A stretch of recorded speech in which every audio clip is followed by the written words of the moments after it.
التونسي كرمنا اخر كرم، ومفيش اي حاجه ولا اي هنا، واللي يقول غير كده كلام مش هو الصوره غير كده خالص. اللي يسمع اي كلام من قناه عربيه ان الشعب التونسي بيهين المصريين في كل مكان، هذا كله غلط. احنا هنا بيعاملونا احلى معامله وفي كل مكان وكرمنا اخر كرم. واللي يسمع الكلام دوت ما يصدقوش. انا بقى بوجه سؤال للاخوه المصريين ان الكلام ده كله غلط، اللي يسمعوا القناه العربيه.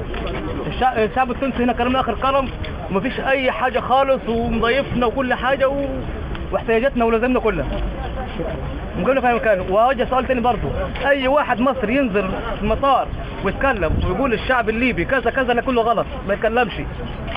الشعب الليبي ناس محترمين و100%، وناس ما ناكل خبزتهم من زمان، وناس ناكل خبزتهم من زمان. مش اسمح لواحد مصري ينزل المطار يقول كلمتين وحشين يؤذي اخوان المصريين اللي هناك. احنا جايين اول امبارح يوم 2 3 ما فيش اي حد هن باي كلمه. انا جاي من الحرابه. الحرابه الظهر من وانت جاي مع الناس ما عملوش اي حاجه وقالوا انتوا في بلادكم ما فيش اي كلام. اخوانكم المصريين بيروحوا يدلوا فينا هناك. ما فيش واحد يتحرش يخش. لا ما فيش واحد يروح يتحرش في الشعب الليبي هناك خالص. هي اخوانكم المصريين والناس احنا كلنا خبزتهم هناك، وناس 100% كلنا خبزتهم. السلام عليكم ورحمه الله. يا مرحب بيك. احنا جينا من ليبيا لينا 3 ايام ما فيش غير الاحترام. لقينا الاحترام هنا في تونس ولقينا الاحترام في ليبيا وكنا اخوان احنا في الاخر. الحمد لله. الشعب بتاع رك دليل شعب طيب وشعب كويس واحترمونا اخر احترام. ولقينا الشعب التونسي شعب 100 ونحن في الاخر اسلام واخوات والدنيا دي فاهم حد واخد منها حادي.